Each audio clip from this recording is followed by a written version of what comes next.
Ben, boa tarde. Estamos nun lugar un pouco máis acolledor que o salón de arriba e para unha tarde así que está entre que chove e non chove, non está nada mal buscar un espazo máis íntimo, non? Moitas grazas por estades aquí, moitas grazas ao noso convidado por aceptar o convite do Consello a participar neste ciclo.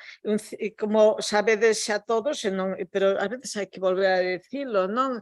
Este ciclo que se desenvolve de maneira ao longo de todo o ano, cada ano cun tema escollido, un tema que ten que ver cos debates do mundo contemporáneo, coas preocupacións que están presentes no conxunto da sociedade, non somente a sociedade galega, senón tamén noutras. Este ano está dedicado á democracia e, sobre todo, á calidade da democracia, non?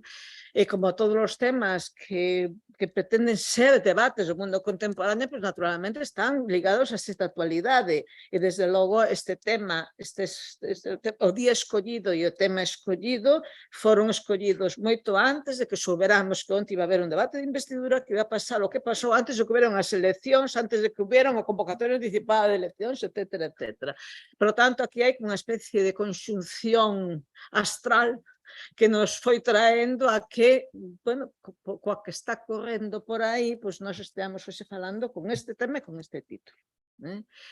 Doulle a palabra xa a Celia como coordinadora da sección de pensamento de todo o ciclo e naturalmente logo pasará o noso convidado especial do día de hoxe.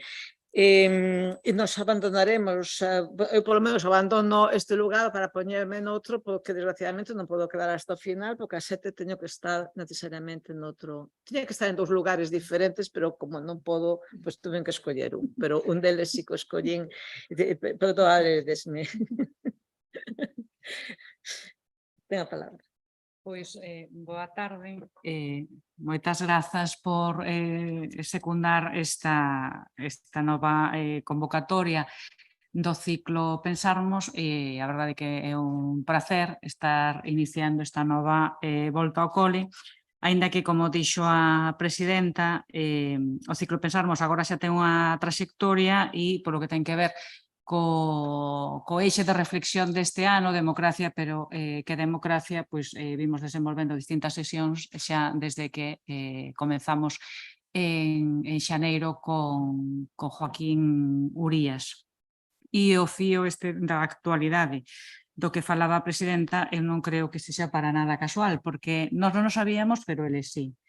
No sentido de que, máis alá, digamos, do que poda dar de sí por moi distintas cuestións, cada unha nas actividades concretas, o certo é que na sección de pensamento, que quen pensa e programa en concreto esta actividade, sí que lle damos moitas voltas a que eixo temático imos escoller cada ano para que nos permita traer a xente distinta abordando cuestións que poden ter, digamos, un detonante da actualidade, pero que pretendemos darlle unha reflexión máis fonda e que collan todas aí desde o punto de vista fora a broma. Non é casual, como tampouco non o é que a executiva do Consello da Cultura Galega escollera ese tema, ese eixe, como un dos puntos, digamos, candentes da conmemoración do 40º aniversario, porque iso pretendemos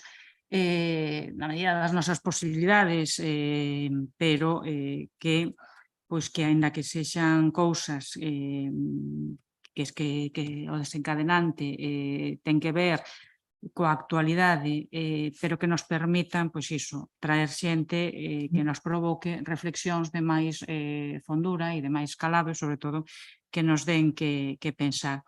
E hoxe, grazas tamén a Xosé Ramón Veiga Alonso, que vai ser o protagonista, con esta proposta de título dentro deste convite xenérico que nos facemos desde a sección de democracia, pero que democracia, aludindo a esa reflexión sobre a calidade democrática na actualidade, non só no noso contexto nacional, sino tamén mesmo con outros percorridos máis alá das nosas fronteiras de o máis difícil é aceptar a derrota, pluralismo político, participación e democracia no século XIX.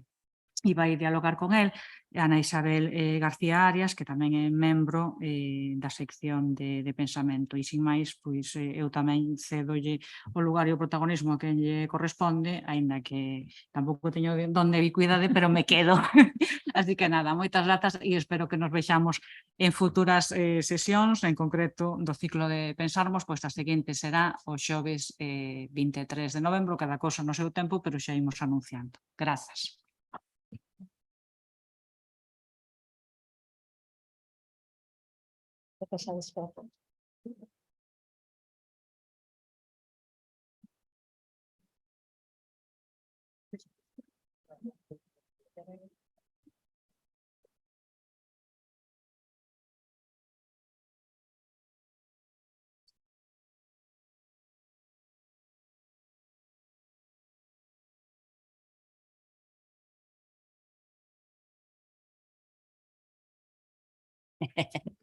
Cambiamos de... Bueno, pois, boa tarde. Benvidas e benvidos tamén a esta nova sesión do ciclo Democracia, pero que democracia. Permitideme que lea algunhas cousas algunhas notas que tomei acerca do noso invitado, se reflexionamos alrededor desta cuestión desde unha perspectiva histórica, con Xosé Ramón Veiga Alonso, especialista en Historia do século XIX e profesor titular no Departamento de Historia Contemporánea e de América na Universidade de Santiago. A elle debemos a magnífica tese sobre o conde de Pallares e o seu tempo, 1828-1908, política, ferrocarrís e agrarismo en Galiza, e moito máis recientemente a biografía de Juana de Vega, centrándose no seu papel político e subliñando o seu carácter progresista. Xosé Ramón analizou o proceso de politización liberal, de socialización da política e de desenvolvemento dunha cultura política liberal durante o século XIX. E por ilo entendemos na sección que era a persoa adecuada para pensar e reflexionar alrededor do noso concepto de democracia e mesmo extraer paralelismos entre aquela e esta época, tal e como subliñou tamén a presidenta xusto na presentación anterior, non? Alrededor dos acontecementos de 1846 en Lugo, co pronunciamento do xeneral Solís, que remata fracasando, pedimos a Moncho que nos acompañase esta tarde e con gran tino nos propuxo tamén o título que xa comentamos, o máis difícil de aceptar a derrota, pluralismo político, participación e democracia no século XIX. E, efectivamente, onte e durante toda esta semana pensamos neste título, no acaído que era e no ben posto que estaba, non? Agradecemos, polo tanto, que aceptase o convite e organizamos a sesión máis ou menos en 3 bloques. En primeiro lugar, suxerinlle a Xosé Ramón que nos fixese unha breve introdución ao significado do levantamento de 1846 dentro do que era o contexto do político do XIX. Despois xa podemos, nunha segunda sección, empezar a ver que paralelismos podemos extraer coa situación actual e, por suposto, pois estaremos finalmente abertos a calquera intervención do público presente. Moitas grazas e xa les deixo con Xosé Ramón. Gracias. Bueno, boa tarde a todas e a todos. Diante de nada, pois, grazas ao Consello, grazas a Isabel por pensar en min para estar aquí esta tarde chuviosa. Os que vimos de Lugo, pois sabemos que en Lugo cantaba o sol, e chegamos a Santiago, e en Santiago sempre está zarzallando, non sei como se amaña esta cidade, non? Bueno, o certo é que cando me comentaron o tema do 46, home, a verdade que non acababa de ver como podía eu encadrar ben o tema nun ciclo de democracia, non? Sobre todo de democracia incluso dende unha perspectiva exclusivamente decimonónica. E o certo é que lle estou dando bastantes voltas ao tema, e a ventaxa de empezar a escribir un pouco máis tarde ten que, bueno, a veces a propia actualidade che dá un pouco as referencias, non? E debo de confesar que o título de que o máis difícil é aprender asumir a derrota, en realidade a partir dunhas reflexións de lecturas en prensa que me pareceu que eran atinadas tamén para esta charla, para esta reflexión. Entón, me vades a permitir, e tamén Isabel, que varía un pouco a maneira como máis ou menos quedáramos, ou a falar prácticamente nada do contexto do 46, pero un pouquiño máis adiante, en toda a intervención xeral. Pero eu o que quero facer realmente é unha cousa un pouco diferente, un pouco diferente, que convide a reflexión, que permita, de alguna maneira, situar, polo menos históricamente, o que era a democracia, o ser demócrata no século XIX, e algunhas, non vou dicir leccións, a mí non gusta nada esta palabra de leccións da historia, pero sí que dé a pé a reflexionar sobre que, aínda que a historia non se repite, porque as circunstancias non son as mesmas, sí é certo que hai algúns elementos, creo que van sair bastantes ou algúns, que, sin embargo, sí é útil botarlle unha ollada ao pasado para intentar, por lo menos, comprender un pouco mellor o presente. Non na busca de leccións, porque non é ese o obxectivo, pero sí na búsqueda de referentes, por lo menos de referentes. Bueno, é certo que eu estaba pensando un pouco en como estruturar, bueno, pois eso, a intervención, a charla, a entrevista, o debate, o que íbamos a facer. E claro, estábamos a sair moi histórica. Confeso que me estaba a sair moi histórica, moitos datos, moitos nomes, moitas constitucións, moitos períodos, demasiado académica, demasiado de manual, non? Isto en parte é defecto, evidentemente, do animado, é o que é e non pode deixar de selo, pero tamén era efecto de que hai apenas un mes, son destas casualidades que hai, saiu un libro moi voluminoso, máis de 800 páxinas, de un historiador catalán que coñezo personalmente, que é Quintí Casals, que se titula Los orígenes de la democracia contemporánea en España, 1808-1890, é dicir, tal cual se podía traer aquí a Quintí, non? E un libro no que, eu acabei de lelo ora hai nada, non queda periódico, individuo, manifesto ou sublevación que no século XIX tivese un mínimo contido democrático que non aparece aí. E, polo tanto, a todos aqueles que podíades estar interesados neste tema, dende logo, é un libro recomendable, aínda que non podo menos deixar de dicir que é un libro tamén bastante pesado. Sí, mira, Quintí Casals, Los orígenes de la democracia contemporánea en España. É un libro de Prensas Universitarias de Zaragoza e Universidade de Lleida. As clases aí. E aí, bueno, calquera mínima, xa digo, referencia democrática que se poda atopar no século XIX está aí, non? Fais un pouco pesado de ler, é certo, é máis de consulta que de lectura, pero bueno. Unha vez que acabei de ler o libro de Quintí, bueno, dixen, bueno, isto non vou volver a facer, nin vou a facer algo parecido, vou intentar ofrecer unha perspectiva un pouco menos histórica, un pouco máis conceptual, se queredes, se me permitides, un pouquinho máis ensaística, na que, bueno, pues intentarei repasar algunhas ideas clave que permitan, bueno, pues reflexionar dende hoxe sobre as orixes, as posibilidades e, sobre todo, sobre os atrancos, os moitos atrancos, os moitos paus na roda que tivo o desenvolvemento das ideas democráticas na España do XIX, neso que Quintí Casals chama as orixes da democracia, que además subtitula dunha maneira moi acaída todo por el pueblo e para el pueblo. A primeira idea que me gustaría compartir con vos é que hai que sinalar unha falla, hai que sinalar unha eiva. E é que na España do século XIX, creo que se pode asegurar sin medo a trabucarse, e agás para o período entre 1868 e 1874, coñecido por todo, de sexenio democrático, a democracia é unha planta exótica na España do século XIX.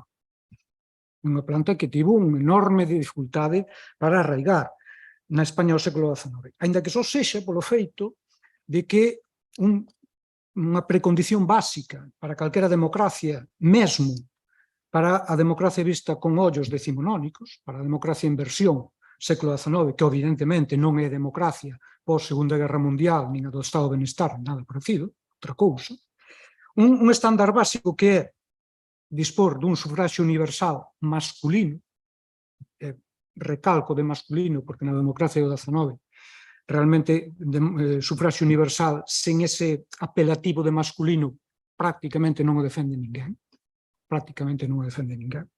pero é que nin sequera ese estándar mínimo de sufraxio universal se cumpre ata 1890, unha época tremendamente tardía.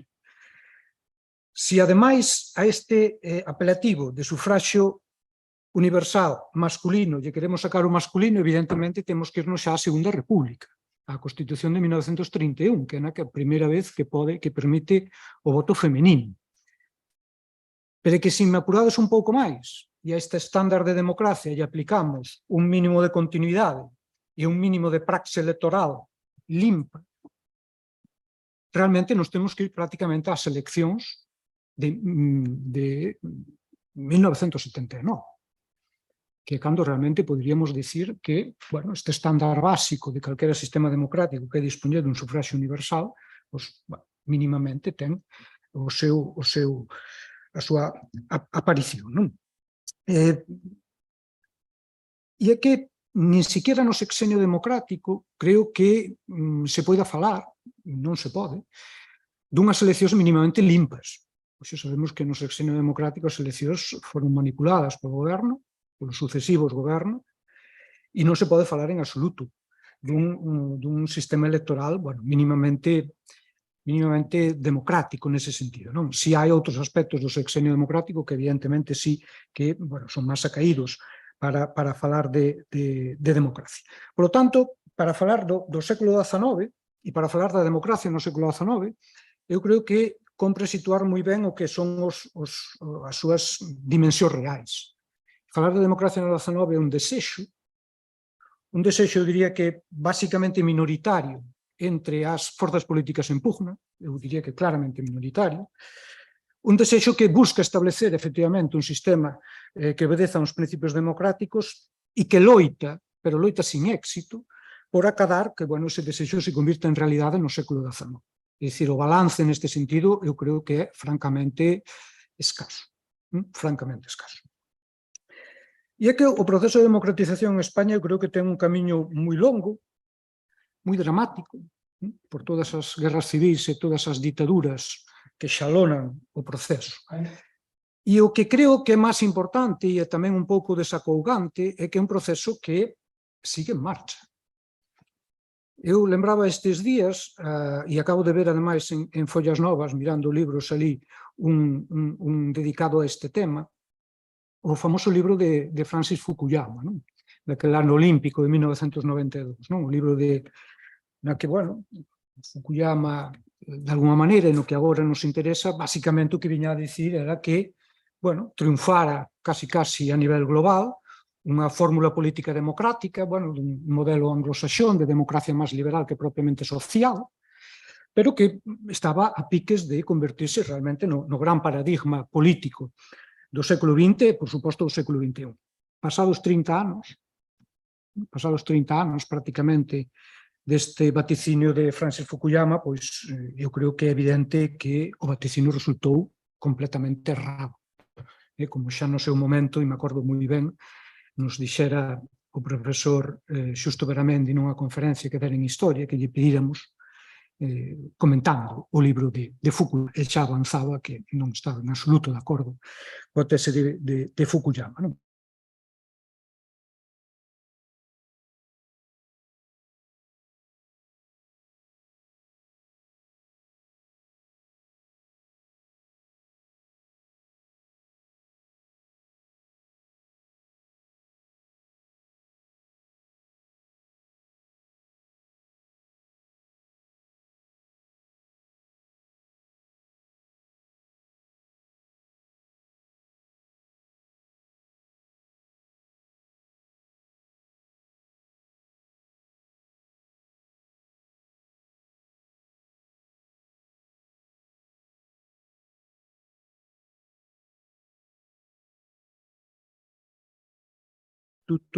Non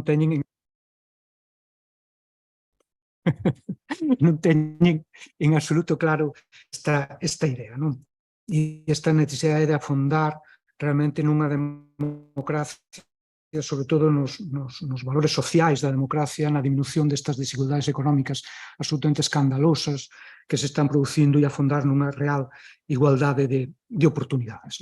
E ainda que só sexa por isto, eu creo que paga a pena botar unha ollada retrospectiva de onde vimos no século XIX para chegar, polo menos, a onde estamos hoxe. Bueno, eu diría que ao longo de todo o século XIX en España a aceptación da derrota non formou parte de ningún dos actores políticos principais.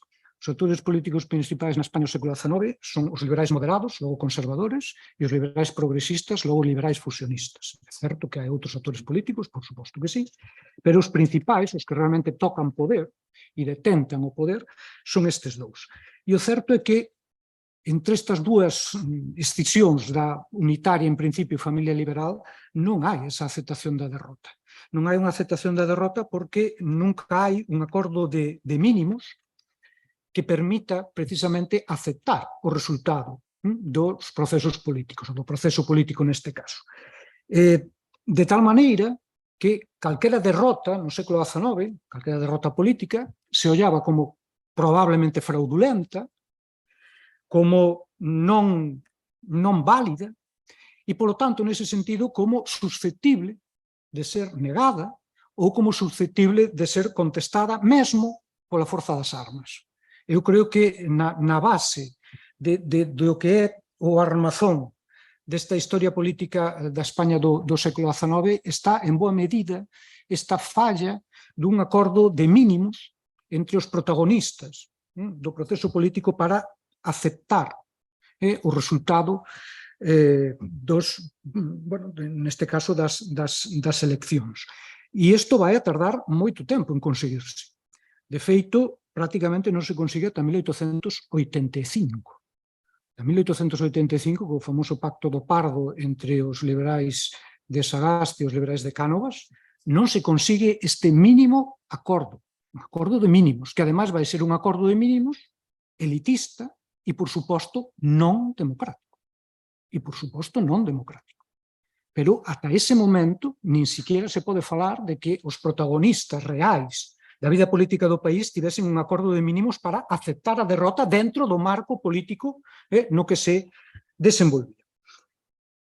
Por que ten tantos atrancos, ou por que tivo tantos atrancos o espallamento das ideas políticas democráticas desta España do XIX? Bueno, pois eu vos vou a propoñer, me permitides que vos tutee, 6, 7 puntos que eu creo que son, poden incidir ou servir para a reflexión de por que esta enorme dificultade para que a democracia arraigue nesta España do século XIX. Eu diría que, en primeiro lugar, hai que ter en conta, e o que vou dicir non ten nada de novidoso, pero, bueno, é simplemente unha especie de recapitulación, en primeiro lugar, o marcadísimo protagonismo militar na dinámica política. O século XIX é un século terriblemente violento. É un século que contempla dúas invasións francesas, 1808 e 1823, é un século que contempla unha guerra da independencia, unha francesada que ademais ten trazas claras de guerra civil, que contempla 3 guerras carlistas, das que eu creo que lle preguntamos a inmensa maioría dos nosos alumnos e as nosas alumnas non saben absolutamente nada, 3 guerras carlistas durísimas, que teñen sobre todo a primeira e a terceira un componente de guerra civil moi evidente. E todo isto entreverado por unha enorme cantidad de pronunciamentos militares, uns exitosos, outros fracasados, aquí falaré algo de Solís, uns exitosos e outros fracasados, que culminan, nada menos que coa derrota no enfrontamento bélico de 1898, que tamén se explica normalmente bastante mal. 1898 é simplemente a pinga que reborda o vaso. A guerra está máis ou menos presente, en ocasións moi presente, en ocasións latente, de 1868. Son casi 30 anos de guerra de Cuba condicionando a política en España e, sobre todo, condicionando a vida e o horizonte de futuro de milleiros e milleiros de mozos españóis que foron a perder a súa vida a Cuba. E iso estuvo aí latente prácticamente 30 anos. É dicir, se nos fixamos no conxunto do século, é un século tremendamente marcado pola violencia e tremendamente marcado polo intervencionismo militar. Porque se repasamos a nómina dos políticos, dos rexentes, dos principais dirixentes dos partidos do XIX, non salen un feixe de militares.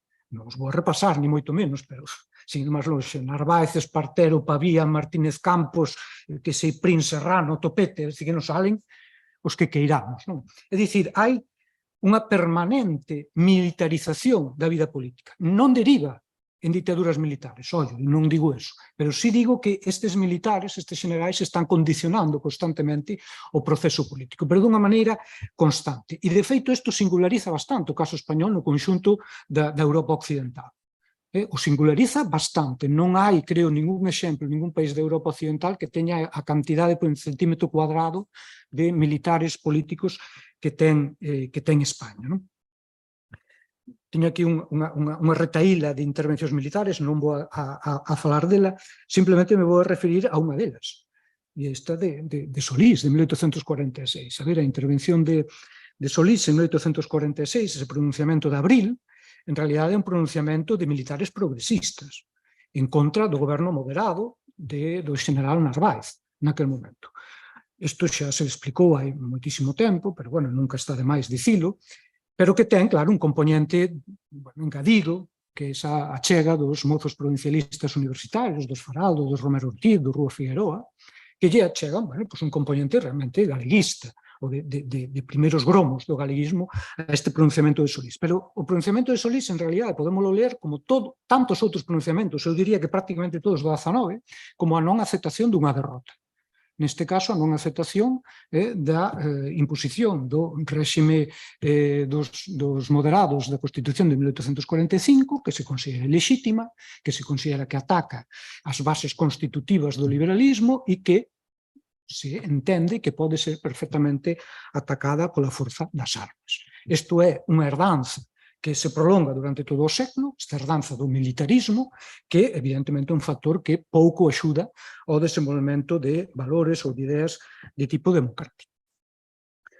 Un segundo factor que eu creo que é moi interesante, e este nos achega un pouco máis á realidade actual, é a acción partidista da Coroa. A ver, en boa teoría liberal, a Coroa é unha institución políticamente neutra. En boa teoría liberal. No sentido de que, dentro das moitas atribucións que as constitucións do século XIX lle conceden á Coroa, hai dúas que son fundamentais, que son o libre nomeamento de ministros, pode nomear e destituir a libre vontade o soberano de turno, e segundo, o decreto de disolución de Cortes e de convocatoria electoral, que é fundamental para que o goberno convocante finalmente logre vencer nas eleccións. Teóricamente, esa función da Coroa no século XIX debería ser unha función moderadora, e a que Guizot sempre falaba da función moderadora da Coroa, pero é evidente, porque esa Coroa, en boa teoría liberal tamén, debería ser capaz de interpretar o estado da opinión pública para nomear un presidente do goberno sin estar imbuída ao titular da soberanía, o titular da Coroa, de matices partidistas. Pero isto na España do século XIX non acontece nunca. Non acontece nunca. Dende logo, ata 1868, a Coroa ten unha clarísima querencia polos liberais moderados, e isto é un facto, non é unha opinión. De feito, os momentos nos que hai un liberalismo progresista dominando en España, 1836-37, 1840, 1854, 1868, nunca é porque a Coroa, neste caso Isabel II, chamase a gobernar os líderes progresistas, senón que foi efecto sempre de pronunciamentos militares ou de insurreccións armadas.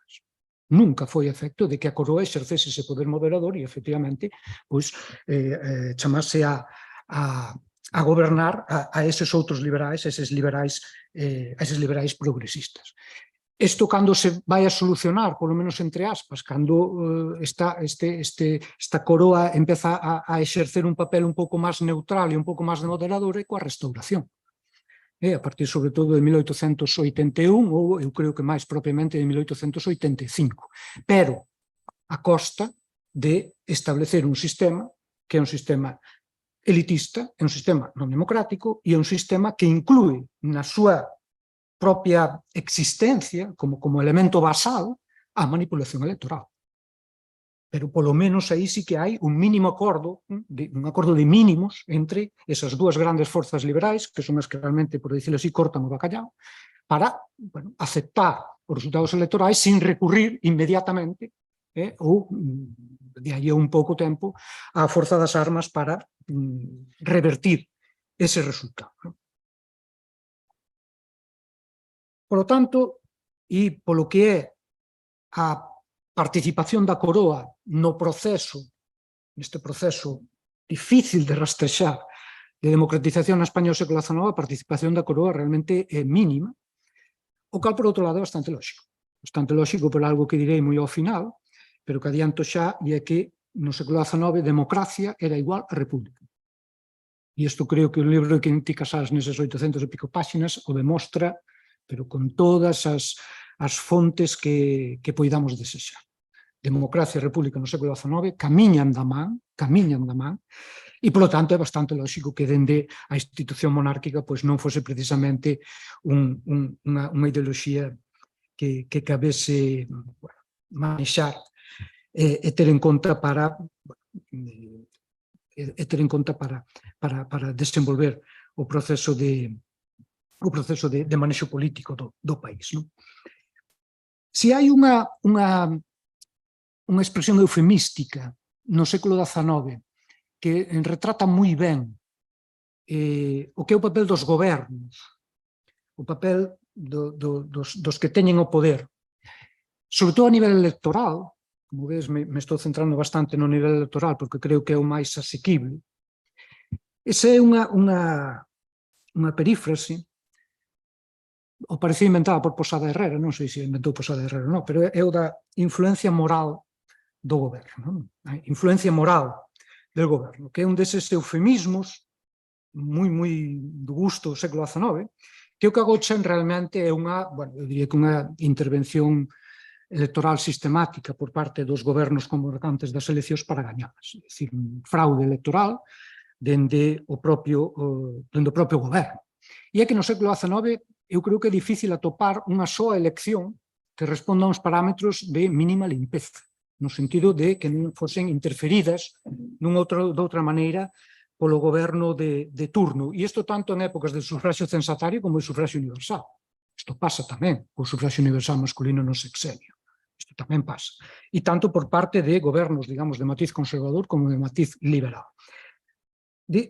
Eu creo que no século XIX o debate, que nos pode resultar un pouco extraño, non era si o goberno debía ser máis ou menos proactivo ou máis ou menos neutral no que é de cara ás eleccións, que ese era un debate aberto no século XIX, que eu creo que no século XX, afortunadamente, parece que está superado, senón que eu creo que o debate era os límites desa intervención gubernamental, é dicir, ata onde podía desenvolverse esa influencia moral do goberno para que os prexudicados, os actores prexudicados non se visen impelidos a lanzarse a unha loita armada ou a recurrir ao espadón de turno para reverter a situación. É dicir, o debate non era tanto se o goberno debía ou non intervir nas eleccións, que sí, e ata moi adiante, pero moi entrado o século XIX, a maior parte das forzas políticas defenden a intervención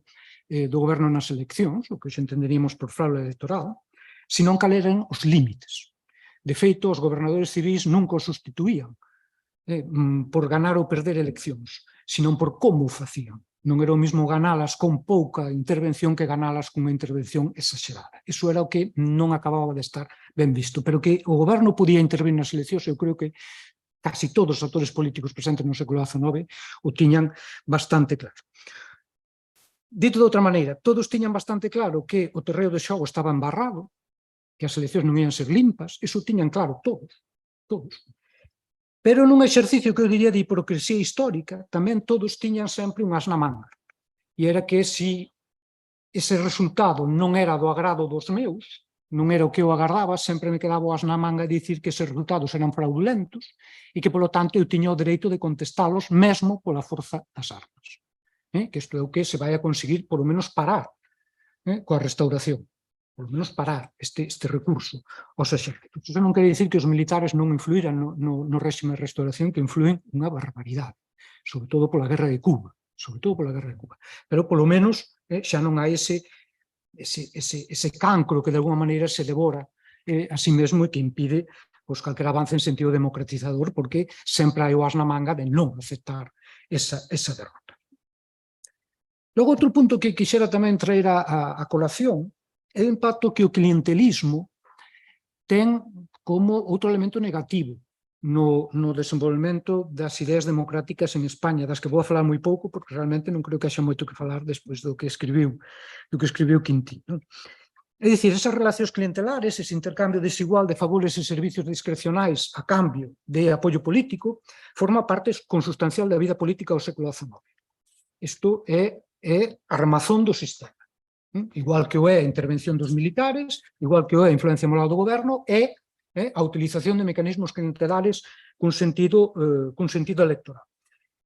Aquí o que me interesa é que xa hai algúns anos, algúns autores, algúns de fora de España, por exemplo, Jean-Louis Briquet, e algúns españois, por exemplo, Roberto Villa García, puxeron sobre a mesa a posibilidade de algo que poderíamos chamar como unha vía clientelar de acceso á democracia, que é unha tese bastante polémica, pero que eu creo que paga a pena polo menos poñela en riba da mesa. Que dicen estes defensores dunha, non sei se defensores, pero bueno, impulsores desta posibilidade dunha vía clientelar de acceso á democracia? Pois o que veñen a dicir é que as negociacións de tipo clientelar nos procesos electorais levarían a unha diminución da fraude protagonizada polos gobernos, e esta praxe negociadora, xunto coa progresivo desenvolvemento dos partidos, de partidos de notables a partidos de masas, iría facendo posible un sendeiro de aprendizaxe da democracia partidista por unha vía clientelar. É dicir, a fórmula sería, de alguna maneira, menos fraude gubernamental a cambio de máis clientelismo político. Menos fraude do goberno, máis clientelismo. Menos fraude, máis ofrecemento por parte dos partidos de servizos. Xa non tanto de servizos de carácter face-to-face, é dicir, servizos de carácter individual, sino de servizos de carácter colectivo. E estes autores, de alguma maneira, defenden que esa foi unha vía posible de desenvolvemento da democracia clientelar, que está ben estudada, por exemplo, para Italia, que está, eu diría que tamén bastante ben estudiada para,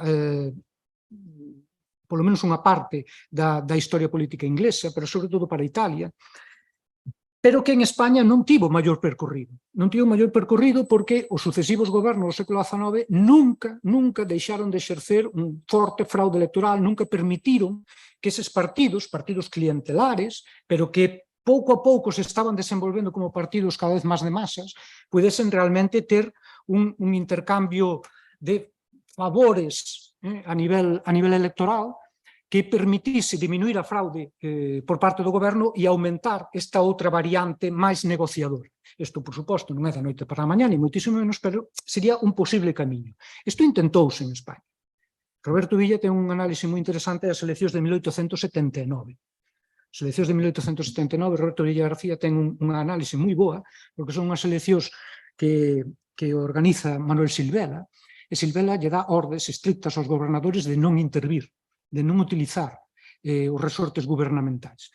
E o certo é que son eleccións competidas, as máis competidas da restauración, pero con moita diferencia as máis competidas, porque houve realmente competencia partidista, entreverada, por suposto, de componentes clientelares, claro que sí, pero libre, en boa medida, de fraude por parte dos gobernos. E isto, Roberto Villa entende que sería un avance que, de continuar, podería dar lugar a unha posible senda de democratización por esta vía clientelar. De feito, Roberto Villa acaba de sacar outro artigo há relativamente pouco tempo, aínda máis polémico, no que ven a contradicir esa idea que temos todos asumidas de que a ditadura de Primo de Rivera, o Primo de Rivera, se chegou como o resultado do fracaso absoluto da restauración.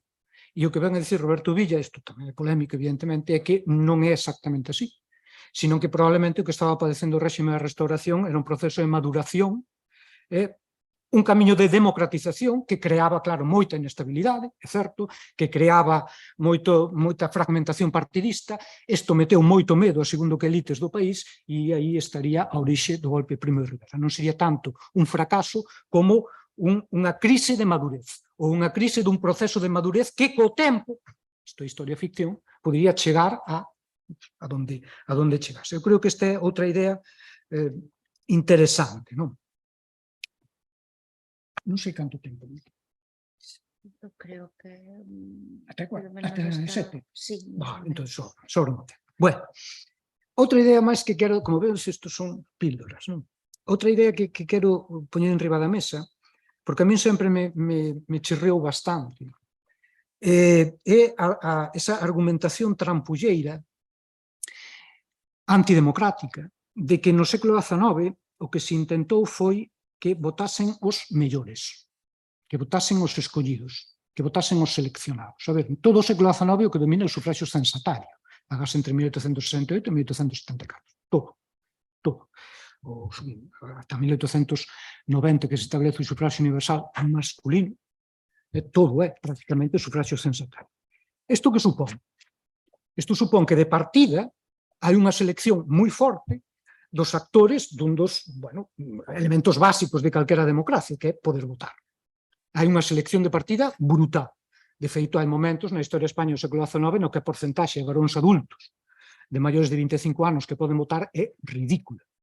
Pero ridícula quere dicir ao mellor o 0,5%. O sea, ridícula. Ridícula. Se supón que só poden votar os mellores, os seleccionados, os elexidos.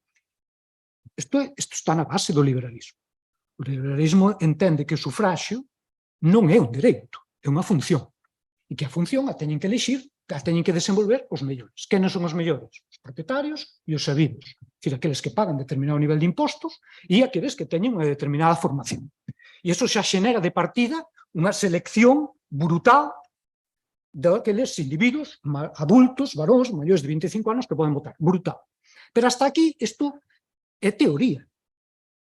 E isto se pode discutir. E, de feito, isto yo discutiron. Se discutiu no século XIX. Porque os demócratas e os republicanos dicían que isto non era así. Pero que, ademais, esta argumentación, que é onde quería chegar eu, recolle unha trampa. Unha trampa que eu creo que a veces nos pasou bastante desapercibida porque a veces os historiadores compramos demasiado os discursos dos propios políticos do XIX. E a trampa é que, logo desa selección, que, insisto, en algúns momentos, só permitía votar ao mellor ao 0,5% dos varóns adultos maiores de idade, logo desa selección había outra criba, que era a criba que facía o goberno convocante para lograr que os votos fosen aos seus candidatos, utilizando para iso todo tipo de triquiñuelas electorais. Co cal aquí do que se trataba non era de elexir os mellores de partida e logo permitir un proceso electoral limpo, sino que do que se trataba era de seleccionar de partida e logo facer unha dobre selección en función dos intereses do goberno de turno ou do patrón clientelar que dominase no distrito de turno. Aquí xa hai unha dobre selección. E, evidentemente, aquí ese argumento de o voto dos mellores cai polo seu propio peso, porque é que nin sequera se confía nese 0,5, 1%, 2%, 5%, me dá igual, de varóns adultos que se permitía votar, porque esas eleccións nunca foron limpas. Polo tanto, o que estamos falando aquí é dunha minoría selecta, pero ademais logo, de novo, cribada, pasada polo cedazo, de o intervencionismo gubernamental ou o intervencionismo do patrón clientelar. Outro punto que tamén me gustaría comentar, e que tamén está na base mesma da cultura política liberal, é o difícil manexo que na España do século XIX hai do dereito de insurrección. A ver, na cultura política liberal, nas bases mesmas do liberalismo, contemplase o dereito de insurrección contra a tiranía e o despotismo. Isto ni siquiera inventaron os liberais. Isto é algo que ven incluso de máis atrás, bastante máis atrás. Claro, este dereito de insurrección funciona moi ben cando se trata de facer fronte a un rei absoluto, porque se pode falar de que loitamos contra o despotismo, loitamos contra a tiranía, o único medio que temos para facelo é pola forza das armas, por medio dunha rebelión armada. Non? Pero claro, este dereito de insurrección é moito máis difícil de manexar cando falamos xa dun sistema no que hai eleccións, fraudulentas, pero hai eleccións, na que hai unha serie de actores que participan dese proceso político, e cando esas eleccións están amparadas por ordenamentos constitucionais. Do 19, sí, pero por ordenamentos constitucionais. E a España no século XIX ten moitas constitucións. Ten a de 1812, ten a de 1837, ten a de 1846, ten a non nata de 1856, ten a de 1868 e ten a de 1876. É dicir, por constitucións e ordenamentos constitucionais non vai mala cousa. Non? E claro, como se manexa ese dereito á insurrección que funciona moi ben nas orixes do liberalismo contra a tiranía ou despotismo dos reis neste novo contexto? Pois non é fácil. Non é fácil porque a vara de medir onde se pon. É dicir, cando realmente podemos dicir que a insurrección, o golpe armado, o golpe militar está xustificado ou non está xustificado. Porque o derrotado sempre pode dicir que foi derrotado de maneira fraudulenta. E iso é unha constante no século XIX español. Sempre pode dicirlo, sempre pode dicir que o seu dereito de insurrección está amparado porque se atacan as bases do sistema liberal, porque se atapan as bases do sistema constitucional, porque se quere casar a raíña cun estranxeiro, 1846, porque se establece un sistema impositivo que vai contra dos principios básicos do liberalismo, tamén no 46. É dicir, sempre hai a posibilidade de recurrir a esta idea de que os resultados son fraudulentos, que os resultados, neste caso das eleccións, van contra os preceptos constitucionais ou as bases mesmas, as alicerces mesmas do sistema liberal, e, polo tanto, temos sempre unha disculpa para atacar ese resultado e intentar revertilos. Digamos que o que era un mantra do liberalismo original, que ten, ademais, un forte componente reivindicativo neste sentido, pois logo se revira nun principio que é difícil de manexar cando a situación realmente varía, cando este mantra se utiliza non contra un rei tirano, sino contra os outros que gañaron as eleccións. Fraudulentamente e con intervención do goberno, sí, pero amparados por unha constitución, tamén. Entonces, isto é máis difícil de manexar. E logo está, estou acabando xa, a aspiración, que tamén é moi característica do liberalismo do XIX, a unión liberal. A unión liberal, a unión de toda a familia liberal. Que a medio prazo, a curto e medio prazo, supón unha negativa do pluralismo político. E é que o unitarismo, isto o estudou moi ben un francés, Lucien Jaume, para Francia, o unitarismo é unha aspiración moi característica do liberalismo primixenio. A idea é que a expresión política da comunidade é unha, o interese político da comunidade é un, a vontade política é unha, e, polo tanto, ten que ser un tamén a representación política desa comunidade. O que se está apelando é sempre á gran familia liberal, á unión de todos os liberais. Isto funciona ben en épocas de loita contra o absolutismo, pero funciona peor cando esta mesma idea, esta mesma aspiración da unión liberal se intenta aplicar noutros contextos, neste caso no contexto da España de mediados do século XIX. De feito, a última tentativa que se fai en España por volver a reconfigurar esa un pouco mítica familia liberal é o famoso goberno da Unión Liberal de O'Donnell entre 1858 e 1863, que fixadevos ben o que supón. Para situarnos ben o tema, o que quería fazer O'Donnell era deixar fora do sistema, por un lado, os carlistas, e por outro lado, a quen? Os demócratas, é dicir, os republicanos. E no medio, toda a gran familia liberal. E estuve piques de saírlle ben. Pasa que eran demasiados os intereses a amalgamar como para que tivese continuidade. Estivo a piques de saírlle ben. Ao mellor con outra raíña e tivese saído ben. Estivo a piques de conseguirlo. Pero o que buscaba O'Donnell era iso. Era crear de novo un gran partido liberal e deixar fora do sistema o que eran forzas nese momento entendidas antisistémicas. O carlismo por unha banda e a democracia e os republicanos pola outra. E isto, bueno, ainda en 1858-63. Bueno, unha etapa bastante avanzada para seguir falando do mito das orixes da unión liberal. Dicía que isto dificulta moito a aceptación do pluralismo político, porque, claro, a idea de fondo é que non é lexítimo que haxa diferentes expresións desta familia liberal. Non é lexítimo que haxa como mínimo dúas expresións, unha progresista, outra moderada, unha conservadora, outra fusionista, deste ideal unitario liberal. E iso leva a non aceptar o adversario. De feito, o adversario está aí. A división entre os liberais se ve perfectamente xa no trienio liberal, entre 1820 e 1823, pero perfectamente. Pero é unha división de facto. De facto. Pero esa división non se acepta no sentido de que os propios liberais non aceptan que o outro liberal, o que non é exactamente da miña corda, poida tamén gañar unhas eleccións e poida tamén acceder ao poder político. E aí hai ese roce, esa non aceptación do adversario, no fondo, esa dificultade para aceptar o pluralismo político, para aceptar que un mesmo electorado poida ser liberal dunha maneira ou doutra maneira. Neste caso, moderado ou progresista, conservador ou liberal fusionista. E, insisto, fora quedan o carlismo e fora quedaba a democracia e os republicanos, fora deste marco, fora deste marco. Nin aínda así os liberais se puxeron de acordo. E por iso hai que agardar a restauración para que, bueno, mínimamente se poñan de acordo para que, con ese pacto de élites, ese pacto non democrático e ese pacto que inclúe unha sistemática falsificación electoral, coa participación da monarquía, se poñan realmente de acordo. Pero fora quedan completamente o resto das opcións. Entre elas, a representada pola democracia e representada polos representantes desa democracia, non?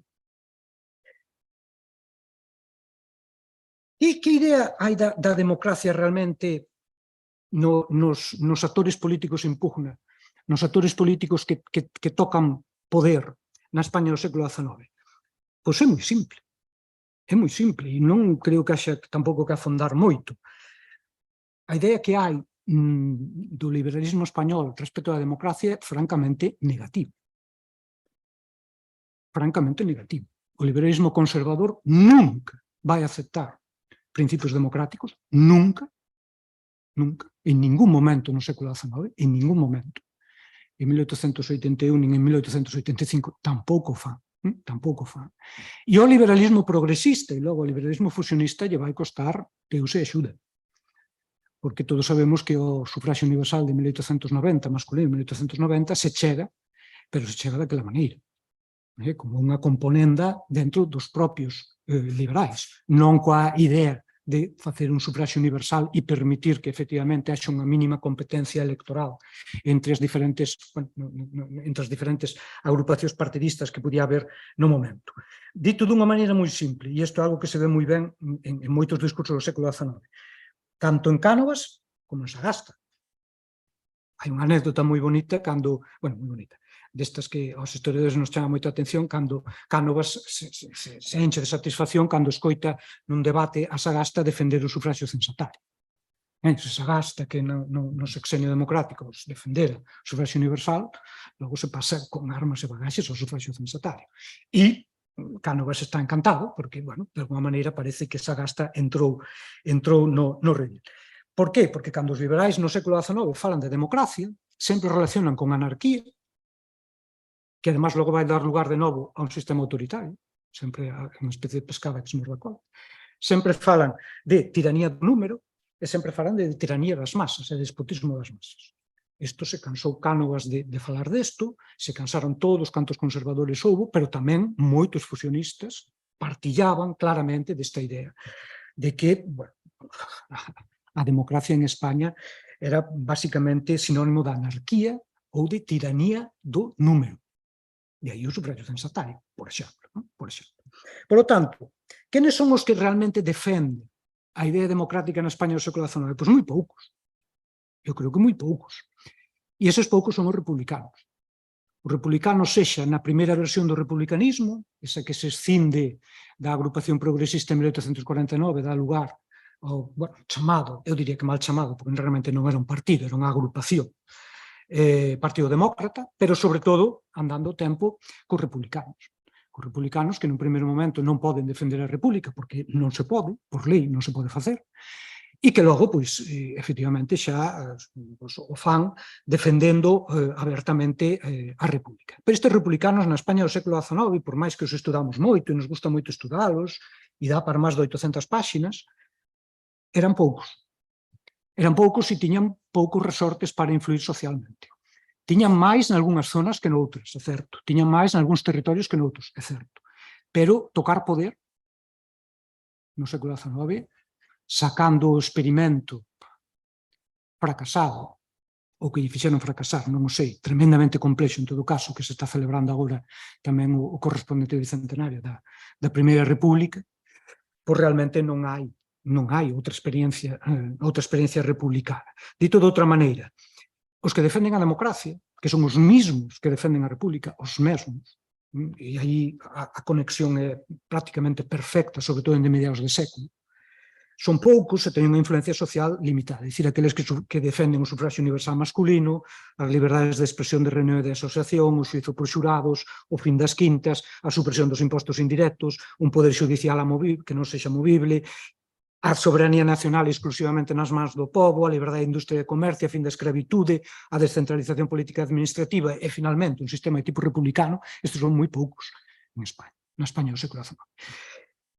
E isto porque eu creo que non podemos ler a democracia como unha simple derivación lóxica e pouco menos que natural do liberalismo. Eu creo que esta é unha lectura errónea. Eu creo que o proceso de democracia, por menos de democratización en España, o liberalismo débelle algunhas cousas, pero sobre todo lle debe moito á loita dos demócratas e á loita dos republicanos. Unha loita complexa, unha loita moi difícil, unha loita na que sempre foron perseguidos, e unha loita, e con isto quero rematar, na que houve un espazo concreto, que foi por onde realmente se introduciron as ideas democráticas na España do século XIX. E ese espazo foron os concellos. Eses espazos locais, eses concellos, foron os primeiros nos que realmente se comezou a superar en cidades, non só en grandes cidades, sino tamén en cidades de tamaño medio, incluso en cidades de tamaño reducido, se empezou a superar a fraude electoral da Restauración, empezou a haber unha certa loita partidista, por suposto aínda entreverada de moitos componentes clientelares, pero xa empezou a haber esa forza, esa loita partidista, e é nas cidades, é no goberno dos concellos, onde entran os primeiros demócratas. E temos en Galiza un caso moi ben estudado e moi evidente, que é Coruña. Moi ben estudado, xa hai moitos anos, por Giadás, pero moi evidente que é Coruña. En Coruña é prácticamente o exemplo arquetípico de como as ideas democráticas dende o sexenio e logo en plena restauración son capaces de penetrar, tamén por un tecido social moi particular que hai en Coruña, e son capaces de entablar esa loita partidista e evitar que os candidatos monárquicos saian unha e outra vez elexidos. Outro espazo que está moi ben estudado, tamén se ve moi ben isto en Cataluña.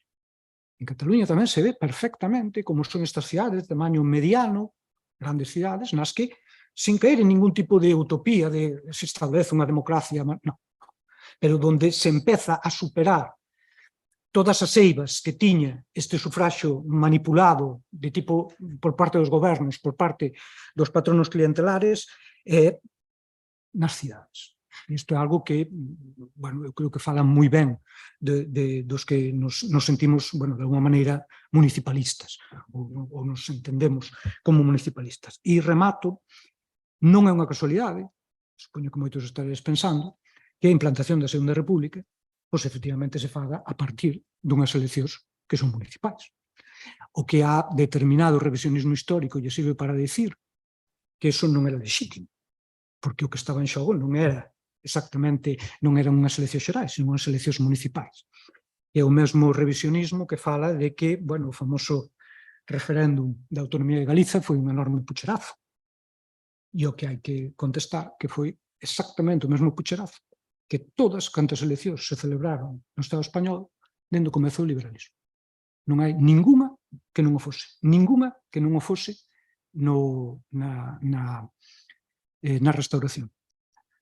Houve manipulación nas eleccións da Segunda República e tamén houve manipulación, sí, certo, na votación do Estatuto. Claro que sí, como todas as anteriores. Ou é que alguén coas trabas e coas condicións que se poñían para aprobar o Estatuto se podía imaginar que podía sair adiante? Evidentemente non. Que é o que nos interesa aos historiadores? Pois que había unha forza política ou unha amalgama de forzas políticas dispostas a loitar a prol dese pucherazo. Igual que viña acontecendo durante todo o século XIX, igual que viña acontecendo durante o que iba do século XX. Bueno, e isto era un pouco o rollo que vos quería soltar. Pues, grazas.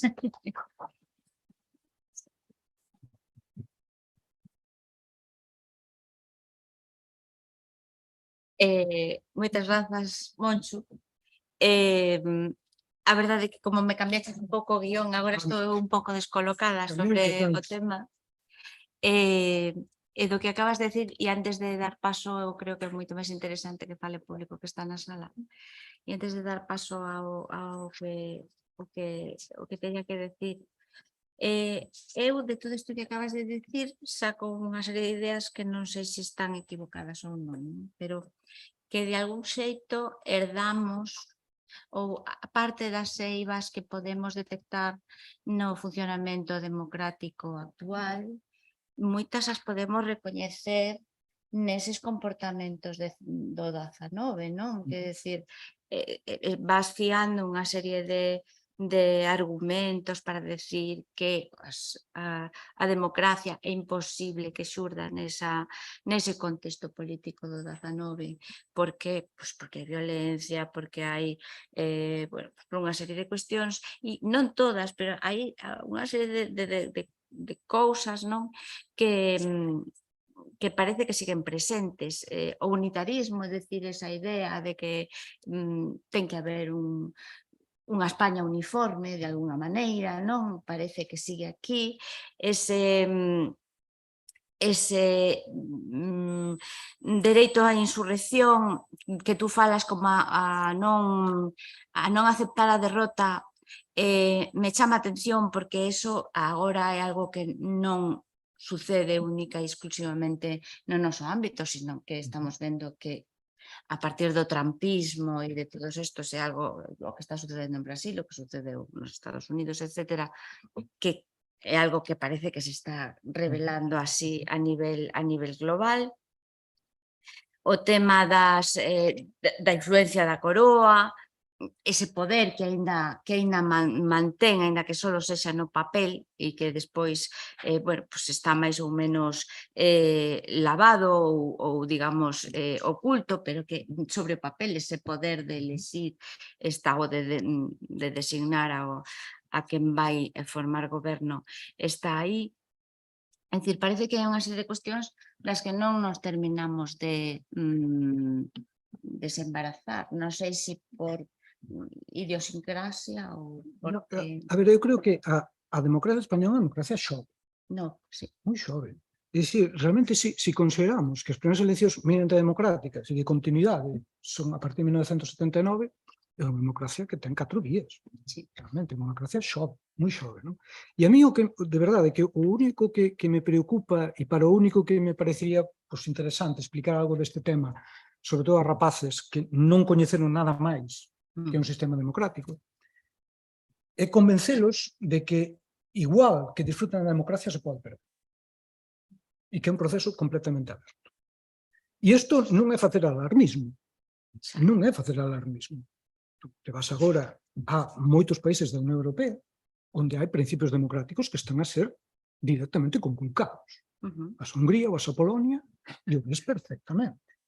Te vas a, que, bueno, para algún sea casi a goberna da democracia Estados Unidos, e eu, algunhas cousas que leo Estados Unidos directamente sinalan que hai un estado prácticamente de guerra civil larvada, porque hai un enfrontamento, unha polarización da poboación que leva a que millóns de persoas non acepten o resultado dunhas eleccións democráticas, trumpismo, como lle queiras chamar. A mí iso é o que realmente me preocupa de todo isto.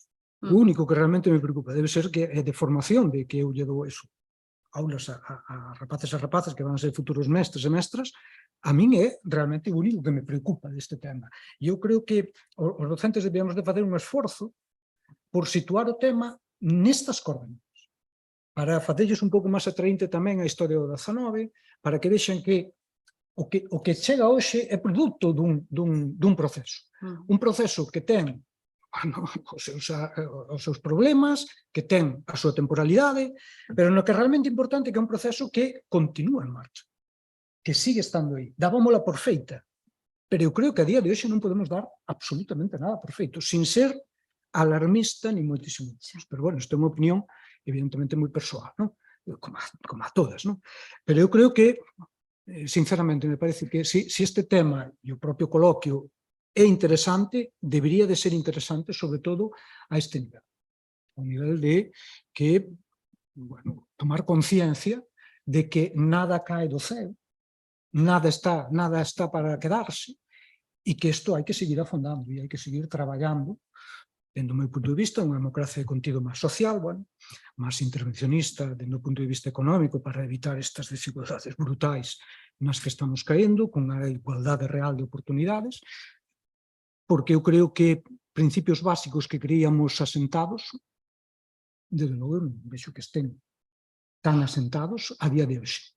Non quero facer referencia a Italia, pero bueno, está aí. Non quero facer referencia a Grecia, pero está aí. Son países da Unión Europea. En fin, non? Acabo de ler hoxe na prensa, en Chile a dereita gobernante, ou a dereita quere volver a unha constitución aínda máis conservadora que a de Pinochet. Estas son cousas que eu creo que nos deberían de levar a unha mínima reflexión, de que a cousa está seria. Está seria. E se temos en conta xa a China ou a Rusia, pois entón as cousas ainda se complican moito máis. Ou a democracia da India. Ou a democracia da India. O país máis poboado xa do planeta, na potencia económica, que ten un sistema formalmente democrático, é certo, pero no que sigue habendo unha sociedade de castas. Igual que había hai 70 ou 80 anos, e no que, por exemplo, os dereitos das mulleres non están reconhecidos. Non son 3 millóns de persoas. Se che parece, abrimos o diálogo, como non? Por favor. Bueno, boa tarde, creo que é interesantísimo, porque ademais é un percurso por unha cuestión que ademais que está, analízase moitos pronunciamentos, pero moi pouquiño esa evolución do século XIX español, non? Eu, dous tíos de distintos puntos cronolóxicos, un do Estado e outro de Galicia. Falabas o Pacto do Pardo de 1835, o sufragio universal 1890, a finalización do proceso de Cuba en 1898 e en 1905, 6, 8, en Galicia e en Cataluña, aqueles excluídos carlistas e republicanos fan solidaridade galega e solidaridade catalá, non? Bueno, E sacan donde triunfan? En Cataluña. Pero a que nivel? A nivel municipal. A nivel dos concellos. Despois, pero aí nace a Lliga, a partir de aí, e nace algún partido progresista do catalanismo, bueno, pois hai unha reactivación do galeguismo, bueno, do galeguismo político, no ano 14 a mancomunitate e tal, logo xurde o 17, non? Que é unha ruptura, quero dicir, que o problema da restauración estoupa, e a partir xa da mancomunitat hai unha forza na dereita que é Maura, que está dicindo que hai que ir a un sistema autoritario e que intenta interlocutar co principio monárquico. Dice, non vamos facer un totalitario. Eso incluso eu creo que é anterior a calquera manifestación de fascismo italiano, é dicir, eso, e ao final acaba en Primo de Rivera, etc. Non digo que é curioso.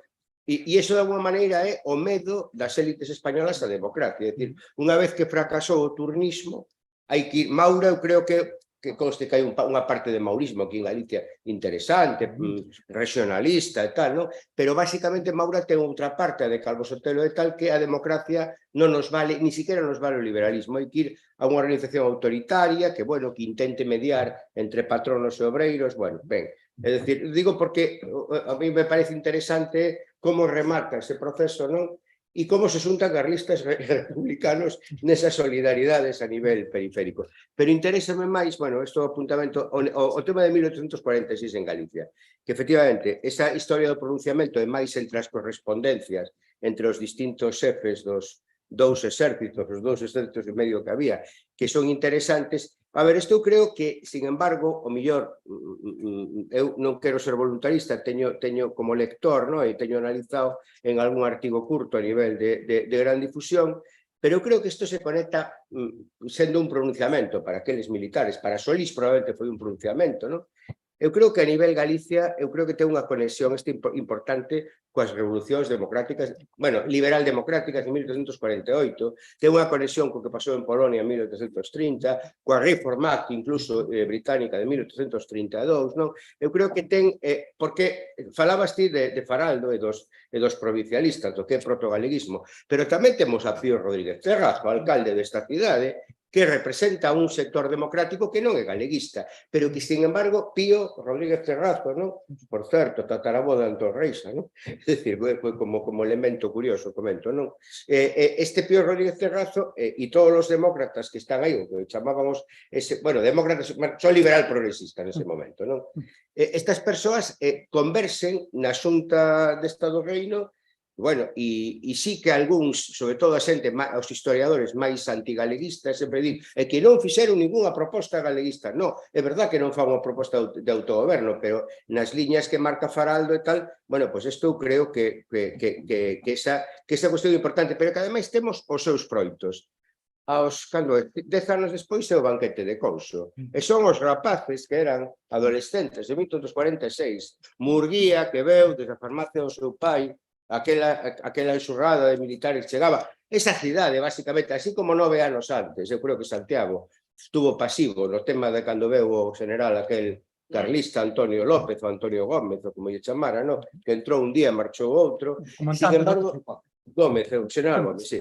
Sin embargo, eu creo que en 1946 Santiago ten unha actitude pro... Incluso Coruña existía, chega incluso a haber un exército que non se atreve e contaba con que iba a haber unha reacción en Coruña en Vigo. Entón, é dicir, eu creo que aquí o mellor non temos unha revolución democrática ou liberal democrática ou protodemocrática, non? Como podíamos, como mellor algúns consideramos, pero desde logo creo que non é un pronunciamento usual do século XIX español, non? Sobre todo por esa conexión, non? Eso está en Benito Viceto tamén, na análise que fai Benito Viceto, na correspondencia que teñen Viceto e Murguía, non? E despois eu creo que tamén, aquí unha cousa que sí que che pregunto, eu creo que está pouco investigado, parece que hai unha amnistía aos 2 ou 3 anos, Faraldo morreu en Granada. Es Casa Raíña.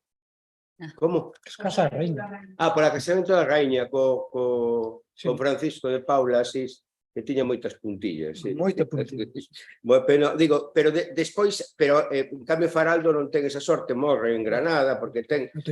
Pero eu algo lín, e eu creo que está pouco analizado, que hubo unha represión grande sobre a intelectualidade galega, sobre a universidade. É o segundo batallón literario, non? O de 1846.